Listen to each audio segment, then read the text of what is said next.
Dave worked in a factory, and he always made sandwiches in the morning, took them to work and ate them at midday. Then he married, so he thought, now my wife's going to make my sandwiches. On the first day she made him some, and when he got home in the evening she said to him, "Were the sandwiches all right?" "Oh, yes," he answered, "but you only gave me 2 slices of bread." The next day she gave him 4 slices, but he said again, "4 slices aren't enough." The third day she gave him 8 slices, but those were not enough for him either, so on the 4th day she took a loaf of bread, cut it in half, and put a big piece of meat in it. In the evening she said to him, "Was your lunch nice?" "Oh, yes," he answered, "but 2 slices of bread aren't enough."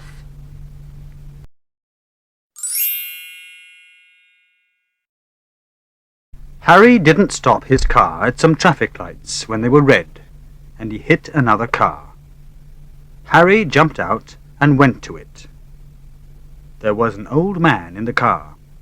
He was very frightened, and he said to Harry, "What are you doing? You nearly killed me." "Yes," Harry answered, "I am very sorry." He took a bottle out of his car and said, "Drink some of this. Then you'll feel better." He gave the man some whiskey, and the man drank it. But then he shouted again, "You nearly killed me." Harry gave him the bottle again, and the old man drank a lot of the whiskey. Then he smiled, and said to Harry, "Thank you. I feel much better now. But why aren't you drinking?"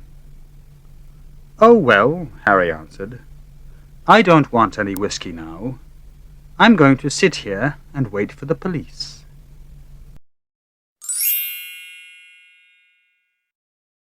John lived with his mother in a rather big house, and when she died, the house became too big for him, so he bought a smaller one in the next street.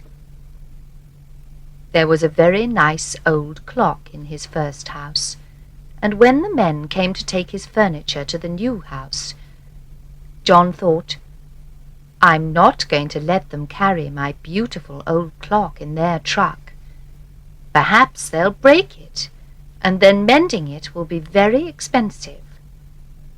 So he picked it up and began to carry it down the road in his arms. It was heavy, so he stopped 2 or 3 times to have a rest. Then suddenly a small boy came along the road. He stopped and looked at John for a few seconds. Then he said to John, "You're a stupid man, aren't you? Why don't you buy a watch like everybody else?"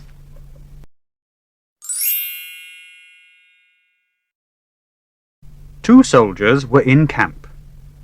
The first one's name was George, and the second one's name was Bill. George said, "Have you got a piece of paper and an envelope, Bill?" Bill said, "Yes, I have," and he gave them to him.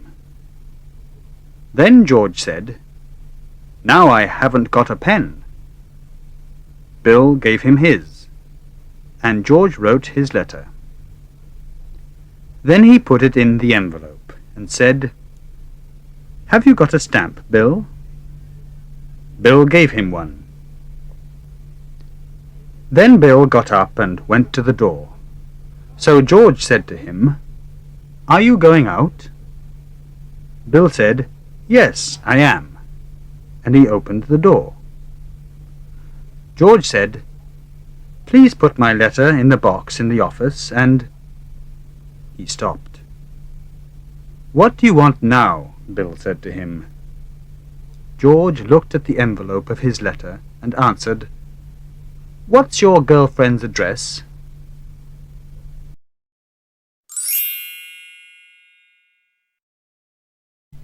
General Pershing was a famous American officer. He was in the American Army and fought in Europe in the First World War. After he died, some people in his hometown wanted to remember him, so they put up a big statue of him on a horse.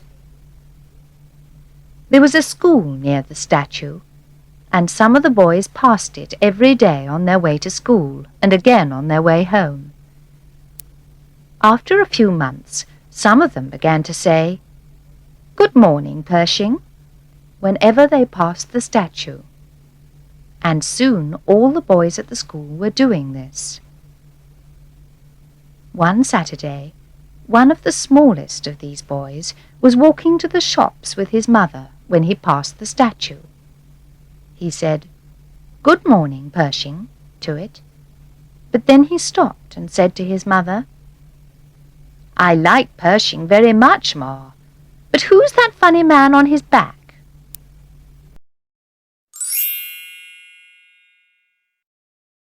Jack worked in an office in a small town. One day his boss said to him, "Jack, I want you to go to Manchester, to an office there, to see Mr. Brown. Here's the address."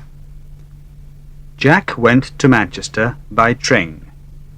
He left the station and thought, "The office isn't far from the station.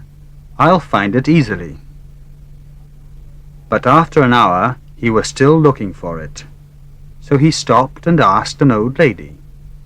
She said, "Go straight along this street, turn to the left at the end, and it's the second building on the right."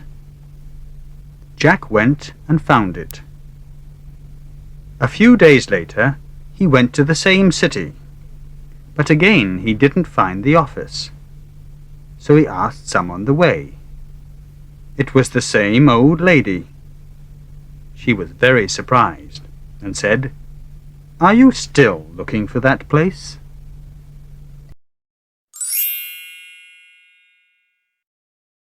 When Billy was very small, he loved pictures. His mother often drew some for him on old pieces of paper. She was very bad at drawing, but Billy enjoyed her pictures and always wanted more. Then, when he was a little older, Billy's mother gave him some pencils and a drawing book, and he began drawing pictures too, but they were never good. When Billy was 5 years old, his mother gave him a small blackboard, some pieces of chalk, and a duster. He liked those very much. One day he was trying to draw a picture of his father on the blackboard. He drew lines and rubbed them out, drew more and rubbed those out too for 10 minutes. But when he looked at his picture, he wasn't happy. "Well," he said at last to his mother, "I'll put a tail on it and make it a monkey."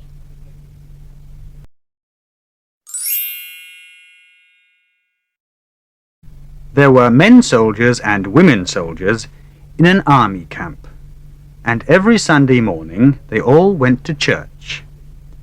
But a lot of the soldiers didn't like it much. There was a choir of men soldiers, and Captain Jones was trying to find women soldiers to sing in it too, but none of the ones in the camp offered to do this. Then one day Captain Jones saw a new girl soldier. She was a tall, very beautiful girl. Captain Jones went to her and said, "Will you come and sing in the choir at our church, please?" The girl was very surprised and said, "But, sir, I can't sing at all." "Oh, that's all right," answered Captain Jones. "That doesn't matter at all. You don't need to sing. I only want someone to keep the men soldiers looking in front of them when they are in the church."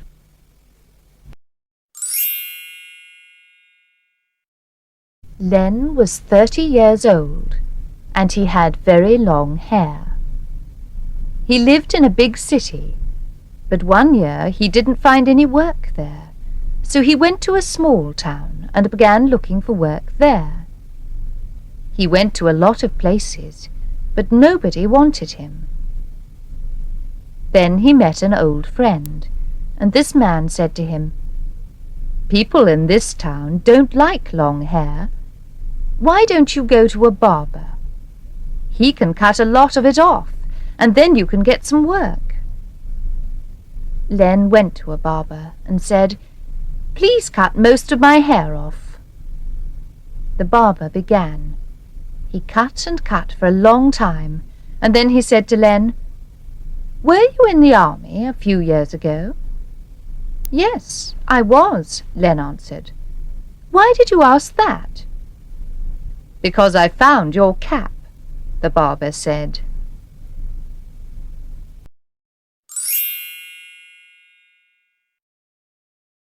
Mrs. Robinson was a teacher in a big school in a city in America. She had boys and girls in her class, and she always enjoyed teaching them because they were quick and because they thought about everything carefully. One day she said to the children, "People in a lot of countries in Asia wear white clothes at funerals, but people in America and in Europe wear white clothes when they're happy. What color does a woman wear in this country when she marries, Mary?" Mary said, "White, miss, because she's happy." "That's good, Mary," Mrs. Robinson said. "You're quite right. She wears white because she's happy." But then one of the boys in the class put his hand up. "Yes, Dick?"